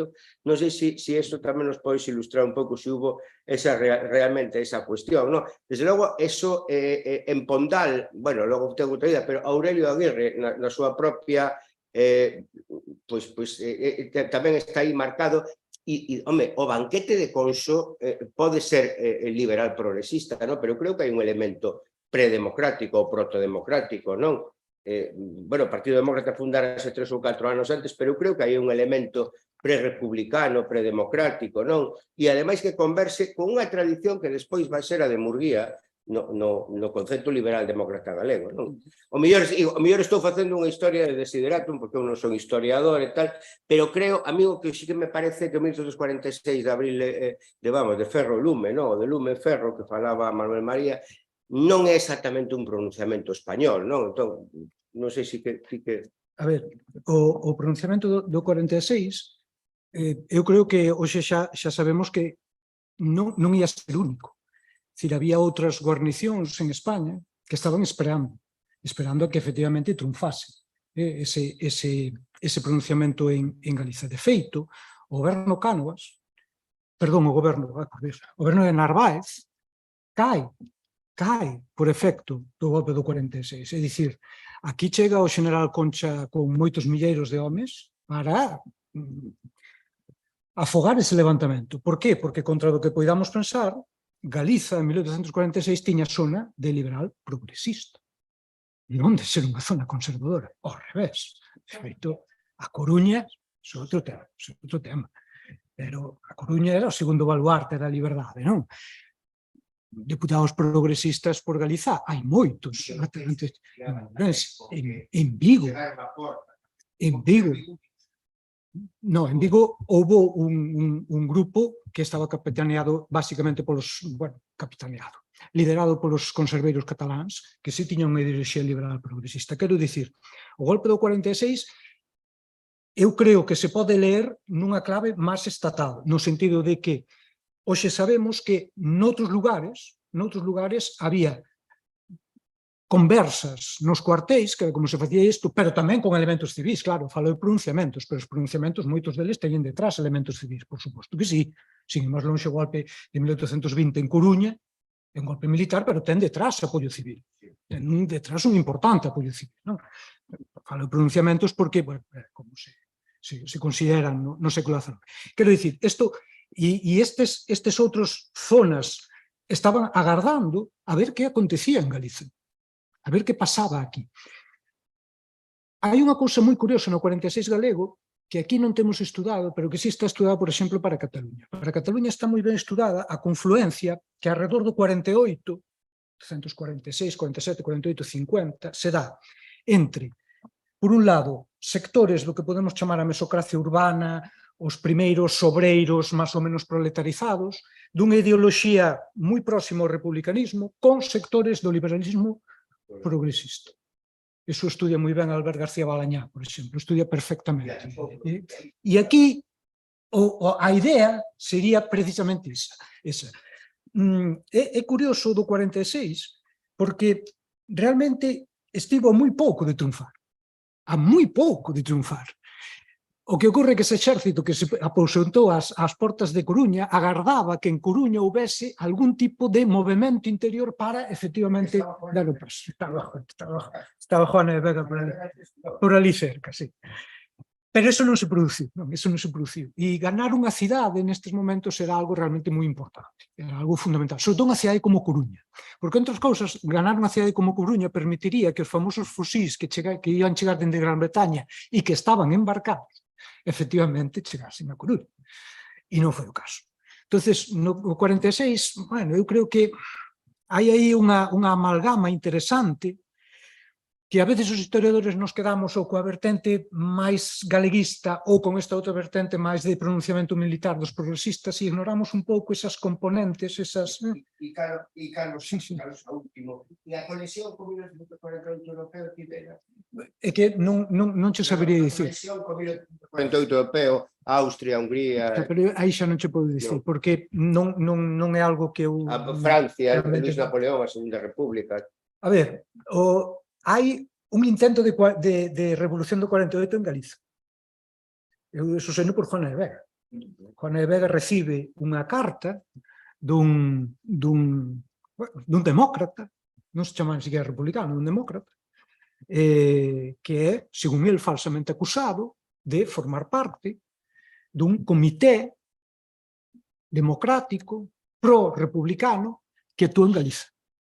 E, de feito, varios dos membros dese suposto comité van presos. Os mandan a Carraca, a Cádiz. Os mandan a Cádiz. E desde Cádiz, nos papéis de Juana de Vega, hai un papel moi interesante que, de alguna maneira, fala como tiñan ese comité demócrata republicano, sobre todo na zona de Coruña e de Ferrol, tiñan pensado dar ese golpe na zona. Como sempre, pasa no 19, a policía sabía perfectamente quenes eran os outros e os colleron antes e os mandaron para Cádiz, non? Co cal aí quedou a cousa. E logo, claro, coa represión xa que leva adiante Narváez, os centos de fusilados que fai en Madrid xa parouse, non? Pero tamén no 48 había, bueno, algún algún intentona republicana, demócrata republicana, nesta liña tamén do que será logo o banquete de Conxo, non está? Eu creo que é unha liña a investigar, porque igual... Bueno, políticamente mediante os banquetes para, en certa medida, evadir a represión. Ese é o método francés que se utiliza entre o 30 e o 48 e logo xa máis no 48, non? Pero aí hai unha conexión que eu estou... Bueno, eu quería facer unha cousa, darche as gracias polo traballo que fixeche sobre Juana de Vega, porque sobre todo as mulleres nos sirve moi moito para ter un referente político na Galiza desa época, independientemente de que a súa línea política estuvera moi vinculada á política do reino, e ademais non só porque era unha política solvente, sino porque era unha muller que tuvo moi claro a diplomacia e relacións internacionales, e terceiro, non era unha muller de caridade, era unha muller de políticas sociales públicas, que evidenciou no seu traballo. E tú, neste traballo, que é verdad que non é difícil e arduo de ler, porque a cantidad de datos que manexas é impresionante, para que non quede ningunha dúbida nin ningún oco aberto do que foi a trayectoria de Juana de Vega, a súa conexión con Galiza, o seu aproveitamento das súas vinculacións co Estado, co reino, e o coñecemento que ela tiña de Inglaterra e de Francia, que supo utilizar perfectísimamente. Por tanto, unha política como a copa dun pino. E as mulleres en Galiza non tiñamos moitos referentes. Por tanto, neso quería agradecerse. E logo te quería preguntar, porque en todo o que referiches hoxe aquí nesta exposición, que a mí me pareceu que fai pensar e, por tanto, non só moi estudada, sino que dá ideas para pensar, que non fixeras nunca ningunha referencia ao papel da Iglesia. Que tanto na vida do XIX como na do XX tuvo e ten, agora xa en outro plano, pero un peso de intervención política inmensa, sobre todo con algo fundamental que a súa capacidade de garantir a vida eterna, de esconder a pobreza mediante, o sufrimento ou a caridade, depende de que método se utilizala, e, por tanto, de protección do poder. E que foi utilizada sistemáticamente. Entonces, esta é a pregunta que eu che quería facer, porque, moi especialmente no discurso xeral, pero moi especialmente no discurso femenino, convertindo a muller en transmisora de valores e nunca rebelarse contra o poder establecido. Hai varios traballos moi interesantes últimamente neste sentido do papel da Igrexa na evolución política. Eu, donde quizáis podía estar aquí incluído perfectamente, por suposto que sí, mas que, a verdade é que non se me ocurriu metelo. Donde mellor se pode ver, creo eu, é na enorme influencia que tiña a nivel de corte. A nivel de corte a influencia da Igrexa é, absolutamente espectacular. Niso que se chama, e non se acaba de definir moi ben, o que é a camarilla que rodea, neste caso as raíñas e reis, o papel da Igrexa é absolutamente fundamental. E se está estudando agora bastante, hai varios libros, varias investigacións que eu creo que son moi interesantes, ese mesmo papel da Igrexa, pero nun sentido mobilizador.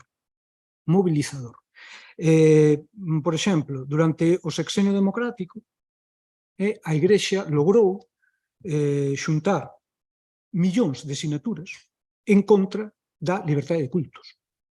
Logrou xuntala, é dicir, a nivel de parroquia, cun protagonismo femenino moi marcado. E, de feito, con posterioridade, xa na época da Restauración, algo que van facer moi ben o Partido Legitimista, o Partido Carlista, incluso as derivas máis á dereita do Partido Conservador, tipo Menéndez Pidal e compañía, é intentar mobilizar políticamente as mulleres pero a partir dunha idea católica. E lle saiu bastante ben.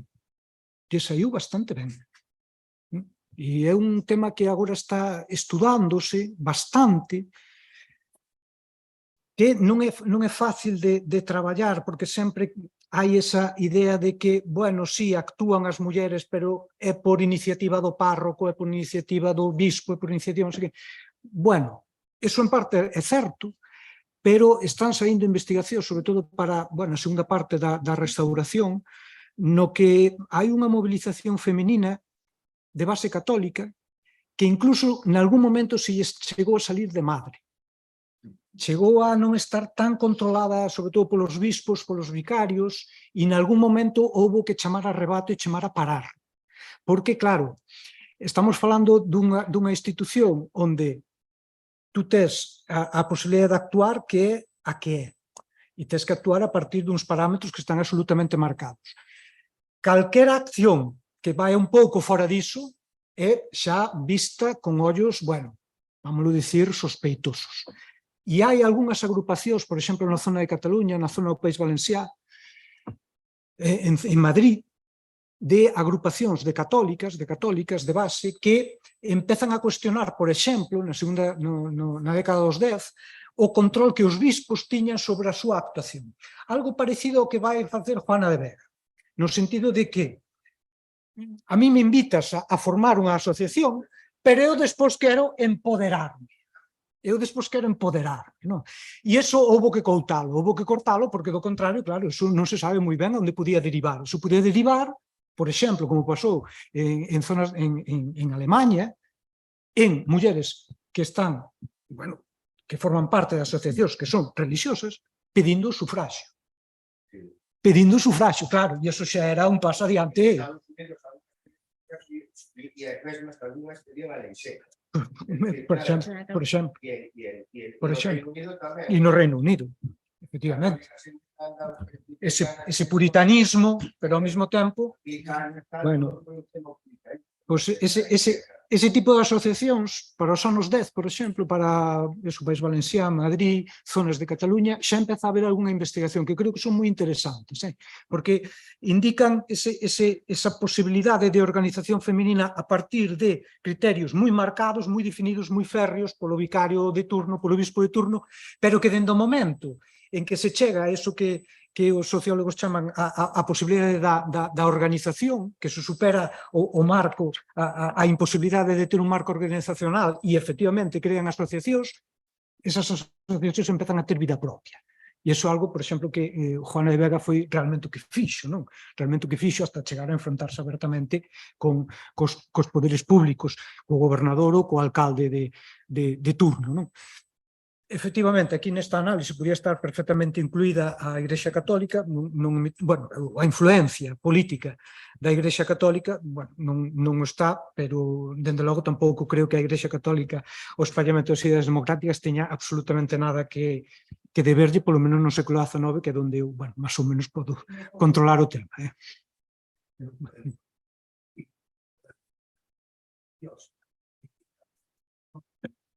Se ten na corte de Isabel II a Monxa das Chagas, a chamada Sor Patrocinio, o padre Claré, o padre Fulxencio, eran os que gobernaban prácticamente España. O sea, está evidente a influencia da religión católica no reinado de Isabel II. Que fora o pretexto que eles despois perdonaban os numerosos pecados que tiña a señora, pois iso é unha tontería. Eu que che quería preguntar é o seguinte, vamos a ver, fixeches unha alusión un pouco velada ao Partido Demócrata. Eu penso que o Partido Demócrata, a pesar da súa vida evidentemente efímera na política española, pero tuvo certa importancia. Certa importancia en canto non a efectos, senón a súa presencia, as súas intencionalidades, etc. Entón, creo que non é un tema absolutamente devaluable por 100%. Hai autores, e un catedrático aquí en Santiago, ti sabes que falo, que estudiou o tema moi a fondo, e penso que é un traballo moi intelectual moi importante. Entón, eu, de que fora humildemente, reivindicaría un pouco o papel republicano que tuvo nesa época o Partido Demócrata. O sea, non foi baladí, na miña humildísima opinión, de estudioso do tema, non historiador, estudioso simplemente, da súa actuación. En fin, era a reflexión que quería traer un pouco a colación, nada máis. Supoño que te refieres a don Antonio Eira Roel. Claro, Eira Roel, obviamente. E o seu libro, bueno, realmente iniciático sobre o Partido Democrático. No seu momento moi criticado polo meu mestre, o Xosé Ramón Barreiro, que chegou a dicir do libro de Antonio Eiras que tiña o extraño mérito de ser construído sin consultar ni unha soa fonte de arquivo. só a partir de prensa. Bueno, isto probablemente era unha maldade de Barreiro que a veces tiña algunhas destas, as tiraba así, daquela maneira, e me acordo perfectamente desta acotación. A ver, o Partido Demócrata. Eu son bastante reticente a utilizar a palabra partido, porque creo que agocha máis do que descubre. Vexo que é unha batalla perdida, porque incluso os meus colegas do século XIX falan abertamente de partidos. Eu creo que agocha máis do que descubre, porque nos dá a impresión de que estamos falando de partidos tal e como se entendemos no século XX. No século XIX non é así, é que se fosen así hai moitas cousas que non se entenderían. Non se entenderían. Poden ser agrupacións de individualidades que teñen, bueno, pues unha certa afinidade en determinadas ideas, pero partido, a mí non me gusta chamarlles partidos. Entonces, falar de que en 1849 aparece un partido demócrata como escisión do partido progresista, eu creo que agocha máis do que realmente descobre. Eu creo que o que hai aí é un proceso de maduración no que unha parte, digamos, a esquerda do Partido Progresista se empeza a dar conta dunha cousa, que aos progresistas lles costou un montón aceptar. E é que con Isabel II non hai por onde tirar. Non hai por onde tirar. E, por tanto, hai que desmarcarse completamente da monarquía. E por eso, en 1854, os poucos que votan en contra da monarquía son 14, 15, 16 deputados do Partido Demócrata. Eu creo que esa é a orixe realmente. E esa é, bueno, a chega, a aportación, efectivamente, non? Pero eu creo que non é tanto unha evolución das ideas en sí como de que o referente de soberanía que tiñan, que era Isabel II, e hai aquí tamén un traballo moi bo de Isabel Bourdieu, que se titula algo así como a ilusión monárquica, que seguían creendo que podían facer de Isabel II unha reina parecida á reina Victoria, que foi o que intentou Juana de Vega. Non? E en 1849 eu creo que claramente, logo do que pasara no 48, claro, non é unha casualidade, logo de que se permitise a Narváez actuar como auténtico dictador, dictar centos de sentencias de morte, desterrar a cantidade de xente, a unha gran cantidade de líderes políticos que ademais non eran republicanos, que eran monárquicos, eu creo que aí foi onde os progresistas, unha parte desa, digamos, máis a esquerda dos progresistas se convenceron de que a ilusión monárquica se acabou, de que cos Borbóns non hai nada que facer, e por iso, en parte, se crea ese Partido Demócrata en 1849. E o resto dos progresistas van tardar ainda moito tempo, ata 1868, en convencerse disto mesmo. E é cando deciden apoiar o golpe do 1868. Que logo ten outra volta atrás. Porque alguén debería de facer unha historia rigorosa, con planteamentos, bueno, con criterios propiamente historiográficos da dinastía dos Borbón. Eu creo que sería un traballo fundamental, porque eu creo que se hai un... Quen? Bueno, é que eso forma parte da historia dos Borbóns. Eso forma parte da historia dos Borbóns. Eu creo que non hai ningún país europeo que teña a súa historia máis condicionada que a historia do Estado español por unha dinastía real. Ningún. Nin siquiera Gran Bretaña.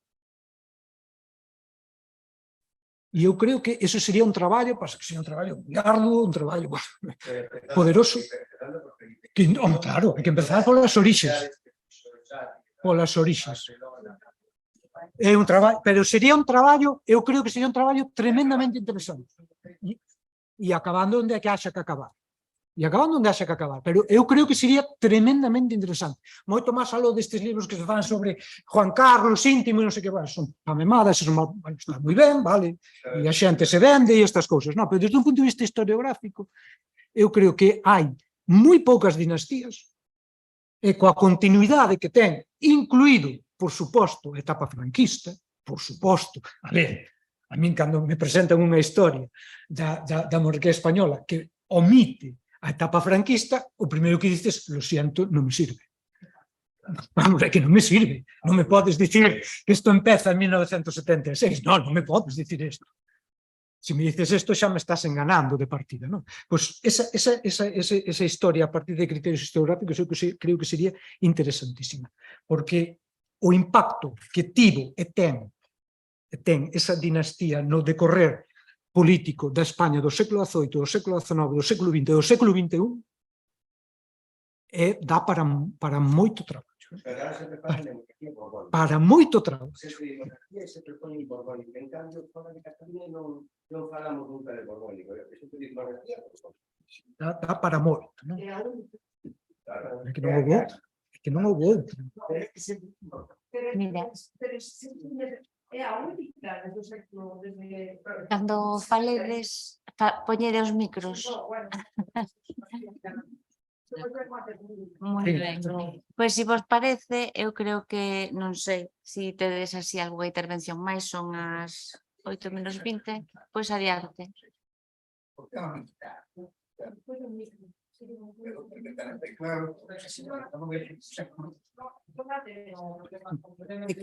Estás saindo en directo e entón hai un baremo. Xa estás. No, decía eu que é unha evidencia histórica que o século XIX foi un século militarista en España, non? Pronunciamentos, golpes, etc. Vamos a ver, trasladando o tema á actualidade, ese militarismo pode estar de algún xeito, esa idea militar, en fin, evidentemente coas diferencias do paso do tempo, etc. Pode haber algo larvado todavía. É dicir, como se pode, de alguma maneira, transponer, dadas as circunstancias políticas que poidaran xurdir no futuro, unha eventualidade de algo semellante. Non sei, é facer ciencia ficción, pero non tanto, porque leí onte unha noticia de que parece ser que houve, claro, sempre coa reserva que ten que estas cousas salgan nos medios, etc., non precisamente nos escritos, non? Entón, que parece ser que houve certo movimento, de alguna maneira, non sei como chamalo exactamente, nunha dirección cara a un posible futuro, se se dera unha circunstancia moi próxima que non gustara a certa parte do estamento militar. Estou falando, obviamente, do tema da amnistía. Entón, un pouco, pensei que é un pouco comprometido falar de todo este tipo de cousas, non no personal, sino que é puramente hipotético, pero como vivimos de hipótesis, a historia faise de hipótesis, de realidades tamén, obviamente, pero tamén sempre do futuro, pois un pouco cho traslado. A ver, eu creo que a herdanza que pode quedar de militarismo no exército español, eu non teño nin idea desto, pero, por exemplo, as famosas asignaturas estas de mandos militares que saliran aí atrás, eu creo que non é tanto unha herdanza do 19 como unha herdanza da ditadura, da ditadura do 20. Por qué? Porque no 19 os militares interveñen moito en política, é certo, pero nunca hai realmente unha ditadura militar. Porque eses militares o que fan é encabezar agrupacións políticas e non hai nunca un goberno realmente militar. O primeiro goberno realmente militar 100% que hai en España é o que dá Primo de Rivera. A partir do golpe, o Primo de Rivera. Presenza de militares. Sí, pero quero dicir, como sí. Sí, bueno, foi presidente. Era un militar, hai moitos, pero eses militares nunca propoñen, nunca levan adiante un réxime militar, nunca levan adiante unha ditadura. Realmente, o primeiro réxime militar que hai na historia contemporánea de España é o do Primo de Rivera, que os inicios que sí que son, está fundamentado basicamente por militares, pero non antes. Entón, eu creo que os resabios que poden quedar no exército español, que o descoñezo completamente hoxe, si é que quedan, esperamos que non sei, eu creo que proceden da ditadura. E non tanto dos militares do 19. Os militares do 19 hai de todo. Hai militares do 19 que eran ferventes liberais. Ferventes liberais. Prim era un liberal de capa, vamos, de pés a cabeza. Non, había varios. Había varios. Tamén hai outros que non responden a ese arquetipo, non? Pero quero dicir, eu creo que se hoxe siga habendo, bueno, digamos, ruído nos cuartos de bandeiras, como dicen os militares, así, que nos deixan a todos un pouco aterrecidos, non? Eu creo que é máis ben unha herdanza da ditadura que non do século XIX. A Franco o século XIX non lle gustaba nada. E os militares do século XIX tampouco lle gustaban nada, porque eran militares que facían política. Política como se facía no século XIX, pero eran militares que facían política. A Franco lle gustaban máis os militares que non facían política. Que non facían política. Haga usted como yo, non se mete en política. Non? Os militares que non facían política. Entón, claro, eu creo que máis ben eses resabios que poden quedar hoxe, eu creo que veñen basicamente non da lectura de obras de militares ou de referentes históricos do século XIX, sino da ditadura. E ollo con Primo de Rivera. Se foi hora amarga, pero tuveron aí un ciclo sobre Primo de Rivera. Ollo coa ditadura de Primo de Rivera. Porque para Galiza é un período de estudar. É un período de estudar a ditadura de Primo de Rivera. Non é o primeiro historiador que dice que unha parte da recepción que ten o golpe do 36 en Galiza e da certa aceptación que pode ter, deriva da boa prensa ou da boa imaxe que quedara de Primo de Rivera e da súa ditadura en Galiza, por esos esforzos modernizadores que fixera a nivel de escolas agrícolas, de estradas, de mellora de...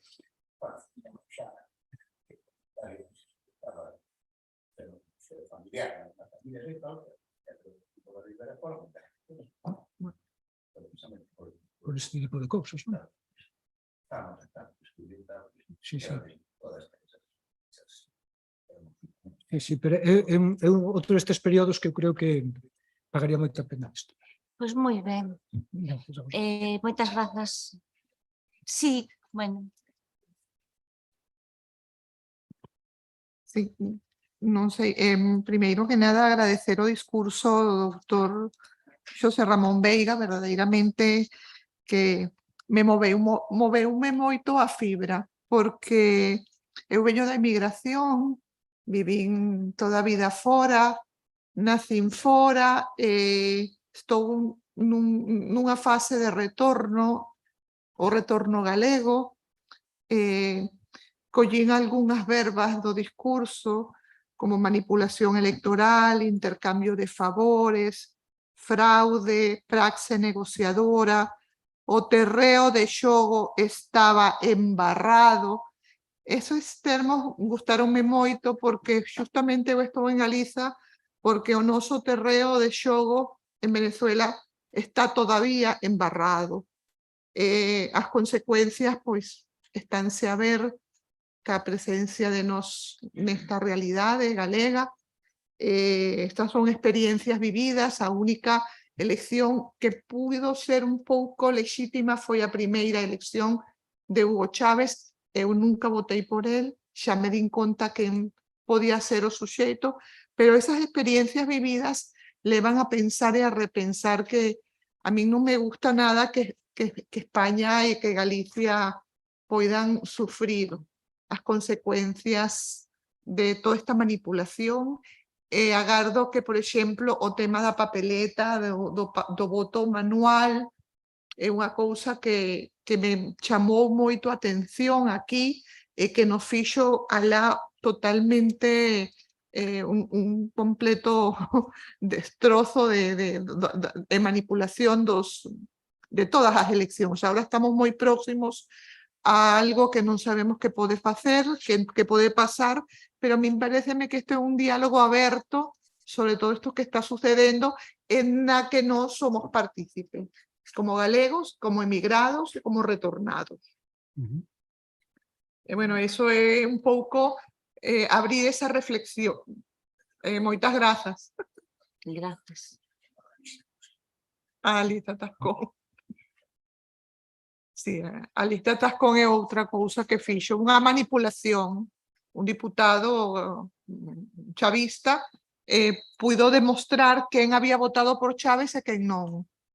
Eu que teño amizades políticas foron á clínica cando morreu Tascón, porque ninguén que fai esas cousas queda vivo. E lle dixo unha amiga mía na clínica que estaba Tascón prácticamente cunha frida xigante, prácticamente a piques de morrer, que morreu ali. una amiga mía entró a una habitación y dijo, ¿dónde está la mamá de Tascón? Digo, ay, soy yo. Por favor, puede salir que yo le quiero decir algo. Ella dijo a mi amiga catedrática de la Universidad Central de Venezuela, Rosa María Pérez de Santos, y dijo, mire señora, yo lamento mucho lo que le está pasando a su hijo, pero dígale que antes de morir, por favor, le pida perdón a todos los venezolanos, porque había creado un estigma social decretando na votación quen había votado por Chávez e quen non había votado por Chávez. Ese foi Tascón e quedou o precedente. Moitas gracias, Emilio Ucha, por rememorar o conto que non... Sí. Xa.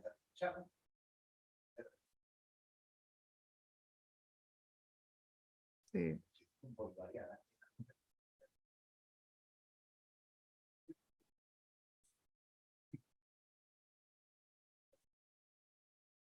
Pois eu creo que podemos dar por finalizado, xa non sei se queres responder algo a isto último. Moitas grazas a Moncho por vires. Quédome con esa frase de que a democracia é un proceso e temos que seguir traballando nela. E nada, hasta o próximo encontro do ciclo de Pensarmos. Moitas gracias. Gracias.